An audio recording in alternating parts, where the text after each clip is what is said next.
శ్రీరంగపట్నం రంగనాయకి అమ్మవారి నగలన్నీ తన చీర కొంగుకు కట్టుకుని వేగంగా ప్రవహిస్తున్న కావేరీ నది వైపు పరుగులు తీసింది ఆ స్త్రీ. హృదయం భగభగ మండుతుండగా అంతులేని ఆవేదనతో, కళ్లలో రక్తాశ్రువులతో ఒక శాపం పెట్టి మరీ నదిలోకి దూకేసింది. శతాబ్దాల పాటు ఇసుక కింద సమాధి అయిన ఆ ఆలయాల గురించి చాలా కాలం కథలుగానే మిగిలిపోయాయి. కానీ 20వ శతాబ్దంలో ఆర్కియాలజికల్ సర్వే ఆఫ్ ఇండియా పరిరక్షణ తవ్వకాల పనులు ప్రారంభించినప్పుడు ఆశ్చర్యపోయే నిజాలు బయటపడ్డాయి. అక్కడ ఇసుక దిబ్బల కింద భూస్థాపితమైన వైద్యేశ్వర ఆలయం రోగాలను నయం చేస్తుందని ప్రజలలో ప్రగాఢమైన నమ్మకం ఉంది. తలకాడు మరులాగి, మాలంగి మడుವಾಗಿ, మైసూరు దొరగే మక్కళ్ళిల్లాದೆ హోగలి అంటూ ఒక స్త్రీ పెట్టిన శాపం ఒక మహానగరం మొత్తం ఇసుకలో కలిపేసిన ఘటన గురించి మీరెప్పుడైనా విన్నారా? మన కళ్ల ముందే ఒక సామ్రాజ్యం, దాని చరిత్ర, సంస్కృతి అన్ని కాలగర్భంలో కలిసిపోతే ఇది కేవలం కల్పన కాదు, మన భారతదేశంలోనే జరిగిన ఒక వింత. ఒకప్పటి వైభవోపేతమైన నగరాన్ని, అందులోని అద్భుతమైన ఆలయాలను ఇసుక దిబ్బల కింద సమాధి చేసిందని ఒక బలమైన నమ్మకం. 100 ఏళ్ల క్రితం గుండె పగిలిన ఒక మహారాణి పెట్టిన శాపం ఒకప్పటి వైభవోపేతమైన నగరాన్ని, అందులోని అద్భుతమైన ఆలయాలను ఇసుక దిబ్బల కింద సమాధి చేసిందని ఒక బలమైన నమ్మకం. ఆ రాణి ఎవరు? ఆమె ఎందుకు శపించింది? ఇసుక పొరల కింద దాగి ఉన్న ఆ ఆలయాల రహస్యమేంటి? పదండి, ఈరోజు మనం ఆ రహస్యాన్ని ఛేదించడానికి కర్ణాటకలోని మైసూర్కు 45 కిలోమీటర్ల దూరంలో కావేరీ నది ఒడ్డున ఉన్న తలకాడు అనే విచిత్రమైన ప్రదేశానికి వెళ్దాం. వెళ్లే ముందు వీడియోని లైక్ చేయండి, అలాగే ఆ వెంటనే హైప్ బటన్ వస్తుంది, హైప్ కూడా చేయండి. నమస్తే, విజయ మా ఊరు ఛానల్ కి స్వాగతం. నేను విజయలక్ష్మి. ఈరోజు మనకు ఇసుకతో నిండిన ప్రదేశంగా కనిపించే ఈ తలకాడు ఒకప్పుడు స్వర్ణయుగాన్ని చూసింది. 4వ శతాబ్దం నుండి 10వ శతాబ్దం వరకు పశ్చిమ గంగ వంశరాజులకు ఇది ఒక ముఖ్యమైన రాజకీయ, మత కేంద్రంగా విలసిల్లింది. గంగరాజుల కాలంలో తలకాడు ఒక శక్తివంతమైన పట్టణంగా ఉండేది. అద్భుతమైన వాస్తు శిల్పంతో నిర్మించిన 30కి పైగా ఆలయాలు ఉండేవట. ఈ నగరం ఆధ్యాత్మికంగా కళకళలాడుతూ ఉండేది. ఈ ఆలయాలు కేవలం పూజలకే కాదు, సామాజిక, సాంస్కృతిక కేంద్రాలుగా కూడా పనిచేశాయి. గంగరాజుల తర్వాత 11వ శతాబ్దంలో శక్తివంతమైన చోళులు ఈ నగరాన్ని స్వాధీనం చేసుకుని దీనికి రాజరాజపురం అని పేరు మార్చారు. ఆ తర్వాత శతాబ్దానికి హొయసల వంశానికి చెందిన గొప్ప రాజు విష్ణువర్ధనుడు చోళులను ఓడించి తలకాడును గెలుచుకున్నాడు. ఆ విజయానికి గుర్తుగా ఆయన ఇక్కడ ప్రసిద్ధ కీర్తినారాయణ ఆలయాన్ని నిర్మించాడు. ఆ తర్వాత విజయనగర సామ్రాజ్యం కిందకు వచ్చిన తలకాడు స్థానిక కథనాల ప్రకారం 7 పట్టణాలు, 5 మఠాలతో ఒక పెద్ద నగరంగా విస్తరించిందని చెబుతారు. వీధులన్నీ జనంతో, ఆలయాలన్నీ భక్తులతో, కావేరీ నది ఒడ్డు వ్యాపారంతో సందడిగా ఉండేది. ఇక్కడి ఆలయాలు ఎంత ప్రసిద్ధి చెందాయంటే సుదూర ప్రాంతాల నుండి కూడా యాత్రికులు తమ మొక్కులు చెల్లించుకోవడానికి వచ్చేవారు. ముఖ్యంగా ఇక్కడి వైద్యేశ్వర ఆలయం రోగాలను నయం చేస్తుందని ప్రగాఢమైన నమ్మకం ఉండేది. మరి అంతటి వైభవాన్ని అనుభవించిన ఒక నగరం కొన్ని 100 ఏళ్లలోనే ఎందుకు చరిత్ర పుటల్లో కలిసిపోయింది? దానికి వెనుక ఉన్న ఆ రాణి కథ ఏంటి? ఆ కథ 1612వ సంవత్సరంలో మొదలైందని చెబుతారు. అప్పటికి తలకాడు, శ్రీరంగపట్నం ప్రాంతాలు విజయనగర సామ్రాజ్యం కింద ఉండేవి.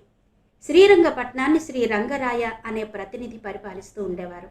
అయితే ఆయనకు ఒక వింత వ్యాధి సోకడంతో తన ఆరోగ్యం బాగుపడాలని తలకాడులోని ప్రసిద్ధ వైద్యేశ్వర ఆలయంలో పూజలు చేయడానికి తన భార్యతో కలిసి వచ్చాడు. పాలనా బాధ్యతలను తన 2వ భార్య అయిన రాణి అలమేలమ్మకు అప్పగించాడు.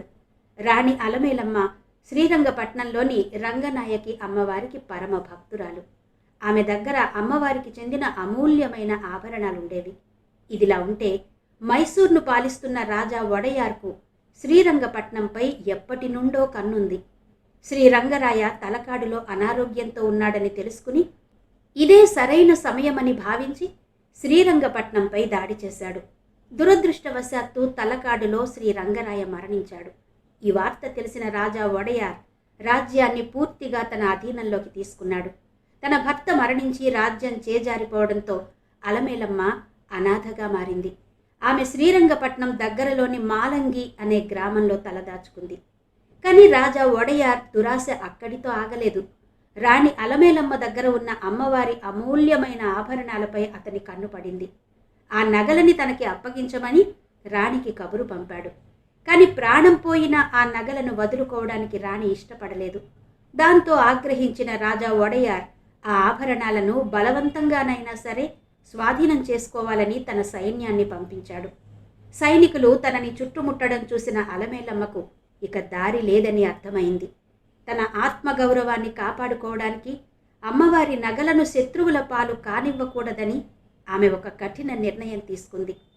ఆ నగలను తన చీర కొంగుకు కట్టుకుని వేగంగా ప్రవహిస్తున్న కావేరీ నది వైపు పరుగులు తీసింది.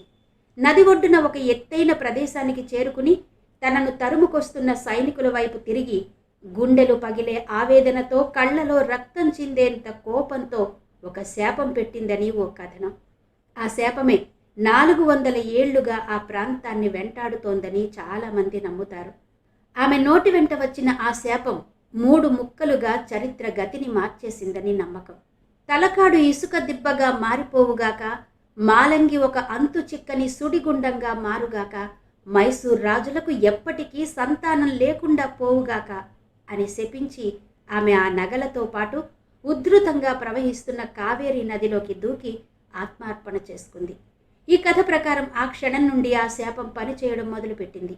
ఒకప్పుడు పచ్చని పొలాలతో కళకళలాడిన తలకాడు నగరం నెమ్మదిగా ఇసుకతో కప్పబడడం ప్రారంభమైందని అంటారు. అయితే భూగర్భ శాస్త్రవేత్తలు దీనికి మరో కారణం చెబుతున్నారు. కావేరీ నది ప్రవాహ మార్గంలో శతాబ్దాలుగా జరిగిన సహజ మార్పులు, గాలి ద్వారా ఇసుక మేటలు వేయడం వంటి భౌగోళిక కారణాల వల్లే తలకాడు క్రమంగా ఇసుక కింద కూరుకుపోయిందని వారి వాదన. ఇక శాపంలోని 2వ భాగం మాలంగి మడువాగి. అలమేలమ్మ ఏ ప్రదేశంలో అయితే నదిలోకి దూకిందో ఆ మాలంగి గ్రామం వద్ద కావేరీ నదిలో భయంకరమైన సుడిగుండాలు ఏర్పడ్డాయని కథనం. నిజంగానే ఇప్పటికీ ఆ ప్రాంతంలో నీటి ప్రవాహం చాలా ప్రమాదకరంగా ఉంటుందని చెబుతారు. దీనికి శాపమే కారణమని ప్రజల నమ్మకం. అయితే దీనికి నదిలోని రాతి నిర్మాణాలే కారణమని హైడ్రాలజిస్టులు చెబుతారు. ఇక 3వ శాపం మైసూర్ రాజవంశాన్ని వెంటాడిందని ఒక బలమైన నమ్మకం. ఆ శాపం తర్వాత మైసూర్ను పాలించిన ఒడయార్ రాజుల వంశంలో తరచుగా వారసత్వ సమస్యలు తలెత్తాయి. చాలామంది రాజులు వారసులను దత్తత తీసుకోవలసిన పరిస్థితి ఏర్పడింది. ఈ శాపం దాదాపు 4 శతాబ్దాల పాటు ఆ రాజవంశాన్ని వెంటాడిందని అంటారు. అయితే 2017లో ప్రస్తుత రాజు యదువీర్ కృష్ణదత్త చామరాజ ఒడయార్కు పుత్రుడు జన్మించడంతో ఈ శాపానికి ముగింపు పలికినట్టు చాలామంది భావిస్తున్నారు. శతాబ్దాల పాటు ఇసుక కింద సమాధి అయిన ఈ ఆలయాల గురించి చాలా కాలం కథలుగానే మిగిలిపోయాయి. కానీ 20వ శతాబ్దంలో ఆర్కియాలజికల్ సర్వే ఆఫ్ ఇండియా పరిరక్షణ తవ్వకాల పనులు ప్రారంభించినప్పుడు ఆశ్చర్యపోయే నిజాలు బయటపడ్డాయి. ఇసుక దిబ్బలను తొలగిస్తున్న కొద్దీ ఒకప్పటి ఆ మహానగరపు ఆనవాళ్లు, ఆలయ శిఖరాలు ఒక్కొక్కటిగా బయటపడడం మొదలుపెట్టాయి. ఇక్కడ 30కి పైగా ఆలయాలున్నాయని నమ్ముతారు. వాటిలో కొన్నిటిని పాక్షికంగా లేదా పూర్తిగా వెలికి తీశారు. వీటిలో 5 అత్యంత ముఖ్యమైన శివాలయాలను పంచలింగాలు అని పిలుస్తారు. అవి వైద్యేశ్వర, పాతాళేశ్వర, మరుళేశ్వర, అర్కేశ్వర, మల్లికార్జున స్వామి ఆలయాలు. ఈ ఆలయాలు గంగా, చోళ, హొయసల రాజుల కాలం నాటివి. అద్భుతమైన శిల్పకళకు నిదర్శనంగా నిలుస్తాయి. హొయసల రాజు విష్ణువర్ధనుడు నిర్మించిన కీర్తినారాయణ ఆలయం కూడా ఆనాటి శిల్పకళా చాతుర్యాన్ని కళ్లకు కడుతుంది. అత్యంత ఆసక్తికరమైన విషయం ఏంటంటే ఈ పంచలింగాల దర్శనం కోసం ప్రతి 12 సంవత్సరాలకు ఒకసారి ఒక పెద్ద ఉత్సవం జరుగుతుంది. పంచలింగ దర్శనం అని పిలువబడే ఈ ఉత్సవం కోసం ఆలయాల చుట్టూ పేరుకుపోయిన ఇసుకను తొలగించి భక్తులు దర్శించుకోవడానికి వీలు కల్పిస్తారు. ఈ ఉత్సవం కొన్ని ప్రత్యేక నక్షత్రాలు కలిసే శుభముహూర్తంలో జరుగుతుంది. ఆ సమయంలో లక్షలాది మంది భక్తులు ఇక్కడికి తరలివచ్చి ఇసుకలో నుండి ఉద్భవించిన ఈ శివలింగాలను దర్శించుకుంటారు. ఒక రాణి కన్నీరు, ఆమె శాపం ఒక నగరాన్ని నాశనం చేసిందని ఒక కథ ప్రచారంలో ఉంది. అయితే ఇక్కడ ఒక ప్రశ్న తలెత్తుతుంది. తలకాడు ఇసుకతో కప్పబడిపోవడానికి కారణం నిజంగా అలమేలమ్మ శాపమా, లేక అది కేవలం భౌగోళిక పరిణామమా?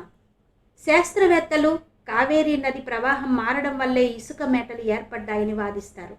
కానీ 4 శతాబ్దాలుగా మైసూర్ రాజవంశాన్ని వెంటాడిన వారసత్వ సమస్యలకు, మాలంగిలో ఏర్పడిన సుడిగుండాలకు వారి దగ్గర పూర్తి సమాధానం ఉందా అనేది ఆలోచించాల్సిన విషయమే. కారణం ఏదైనా కావచ్చు, కానీ ఒక రాణి ఆవేదన, ఒక రాజు దురాశ ఒక మహానగరాన్ని కాలగర్భంలో కలిపేసిందన్న కథ మాత్రం తరతరాలుగా నిలిచిపోయింది.